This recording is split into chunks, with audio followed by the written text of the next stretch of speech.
দিনকে হেফাজত করতে যেয়ে যদি মৃত্যুবরণ করে সে শহীদ। ওমান কুতিলা দুনা দামিহি ফাহুয়া শহীদ, নিজের রক্ত বাঁচাতে যেয়ে যদি কেউ মৃত্যুবরণ করে শহীদ। তার সম্পদ বাঁচাতে যেয়ে যদি মৃত্যুবরণ করে সে শহীদ। তার ফ্যামিলিকে সেভ করতে যেয়ে কেউ যদি মৃত্যুবরণ করে সেও শহীদ।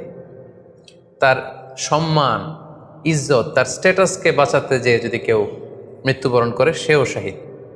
আরেক বর্ণনায় আমরা জানতে পারছি আল্লাহ রাসূল সাল্লাল্লাহু আলাইহি ওয়াসাল্লাম বলেছেন ওয়াসাহিবুল হাদমি ফাহুয়া শাহিদ, অর্থাৎ ধ্বংসস্তূপের নিচে চাপা পড়ে যদি কেউ মারা যায় বা কোনো দেয়ালের নিচে চাপা পড়ে যদি কেউ মারা যায় সে শাহিদ।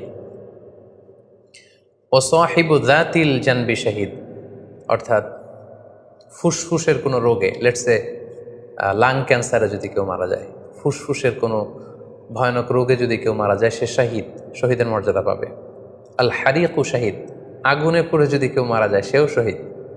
ওয়াল মারআতু তামুতু বিজুমইন শাহিদ, বাচ্চা পেটে ধারণ করেছে, অর্থাৎ গর্ভবতী মা যদি এই প্রেগনেন্সির কারণে কিংবা বেবি ডেলিভারি করতে যেয়ে যদি মারা যায় সেও কিন্তু শহীদদের কাতারে দাঁড়াবে।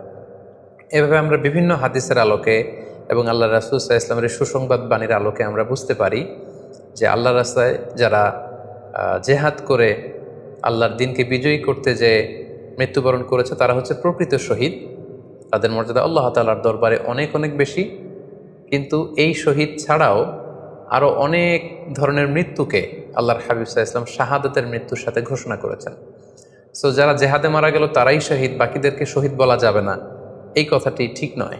বরং আল্লাহ রাসূল সাল্লাল্লাহু আলাইহি ওয়াসাল্লাম নিজেই চেয়েছেন, তিনি বলেছেন যে তোমরা যদি শুধু এই এক শ্রেণীকে শহীদ বলো তাহলে তো আমার উম্মতের মধ্যে শহীদের সংখ্যা একেবারে কম।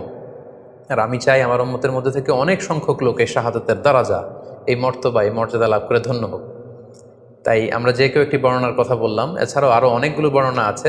এই ধরনের মৃত্যু যারা বরণ করেছে, লেটসে পানিতে ডুবে, আগুনে পুড়ে, পেটের পীড়ায়, নিজের সম্পদ বাঁচাতে যে, অন্যায়ের প্রতিরোধ করতে যে, সন্তান ভূমিষ্ঠ করতে যে, এরকম যত ধরনের মৃত্যু রয়েছে এ ধরনের মৃত্যুকে আল্লাহ রাসূল সাল্লাল্লাহু আলাইহি ওয়াসাল্লাম শহীদি মৃত্যু বলেছেন।